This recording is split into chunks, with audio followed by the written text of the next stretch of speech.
Ndewo, no, and welcome to your week 15 sentence review. If this week was busy, this is your chance to catch up. All 15 sentences from this week's Igbo Daily Drops in one place. Our mission is simple: to raise 10,000 next generation Igbo speakers. And every sentence you practice brings us one step closer. So wherever you are, in the car, on a walk, or relaxing at home, let's review the sentences from this past week. Ka anyị bido. Let us begin. Number 1. Anyị bụ ndị Igbo. We are Igbo people. Repeat after me. Anyị bụ ndị Igbo. Anyị bụ ndị Igbo.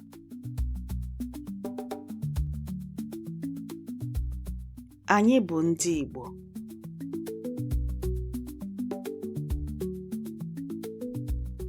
Number 2. Anyị bụ umunna. We are kinsmen. Repeat after me. Anyị bụ umunna. Anyị bụ umunna. Anyị bụ umunna.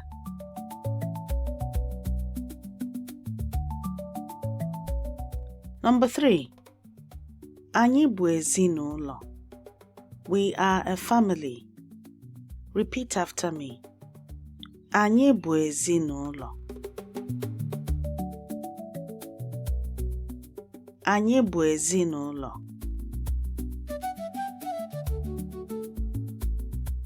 Anyị bụ ezinulo.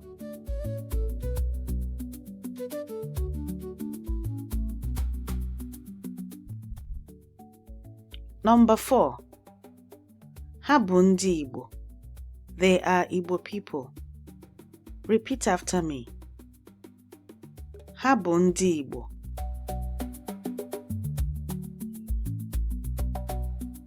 Ha bụ ndị Igbo.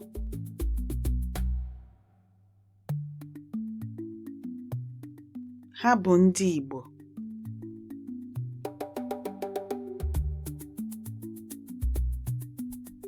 Number 5. Ha bụ ndị ezinulo anyị. They are our family. Repeat after me. Ha bụ ndị ezinulo anyị.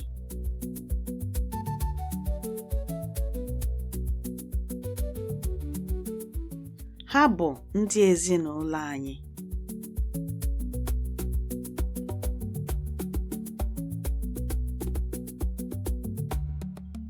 Ha bụ ndị ezinulo anyị.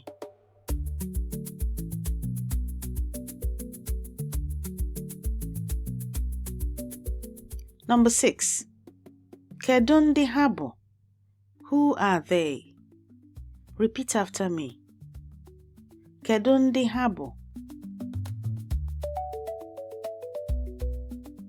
Kedụ ndị ha bụ?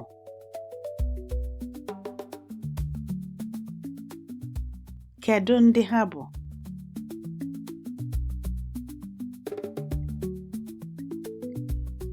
Number 7. Anyị na-arụ ọrụ. We are working. Repeat after me. Anyị na-arụ ọrụ.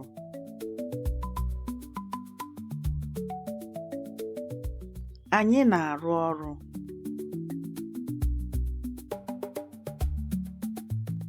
Anyị na-arụ ọrụ.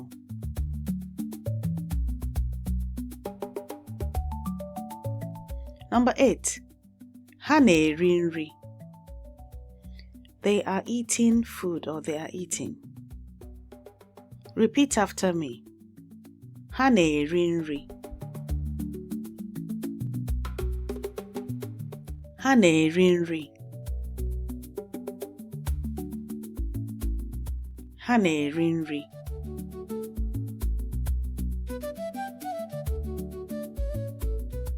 Number 9. Unu na-aga ahịa? Are you all going to the market? Repeat after me. Unu na-aga ahịa?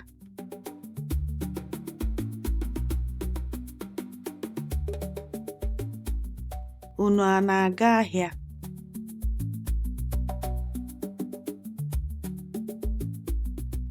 Unu a na-aga ahịa?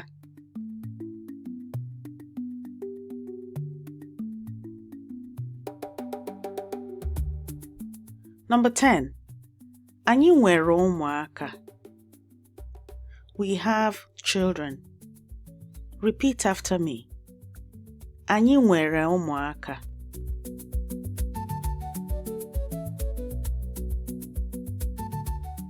Anyị nwere ụmụaka.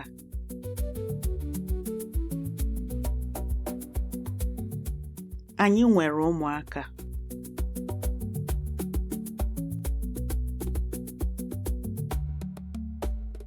Number 11.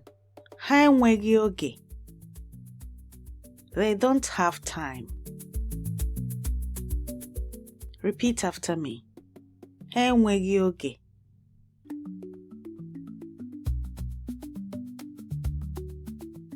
Ha enweghị oge.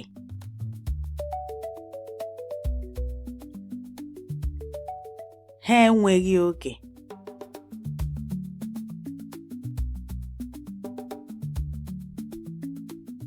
Number 12. Anyị nwere nri. We have food. Repeat after me. Anyị nwere nri.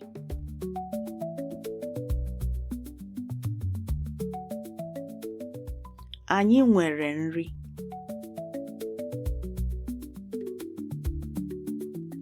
Anyị nwere nri.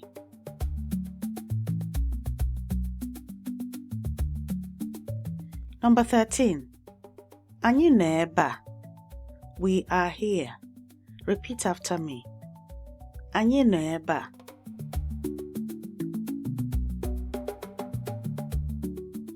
Anyị nọ ebe a.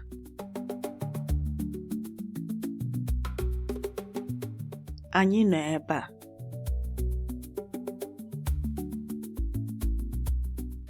Number 14. Ha nọ na Nigeria. They are in Nigeria. Repeat after me. Ha nọ na Nigeria.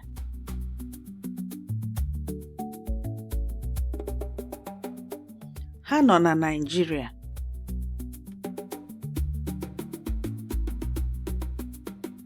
Ha nọ na Nigeria.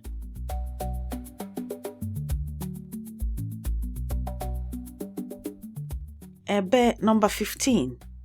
Ebe ka ha nọ. Where are they? Repeat after me.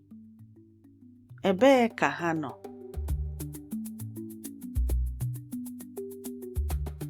Ebe ka ha nọ.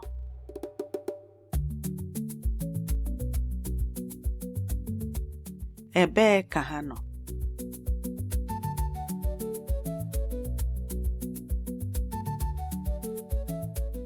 And that's a wrap for this week. 15 sentences from week 15. Remember, fluency isn't built through perfection, but through consistency.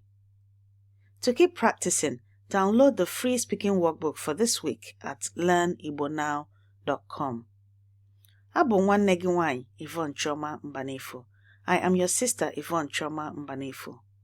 Ka ọnụ gị cheta asụsụ ndị ichie anyị. May your mouth remember the language of our ancestors. Ka o mesịa. Goodbye.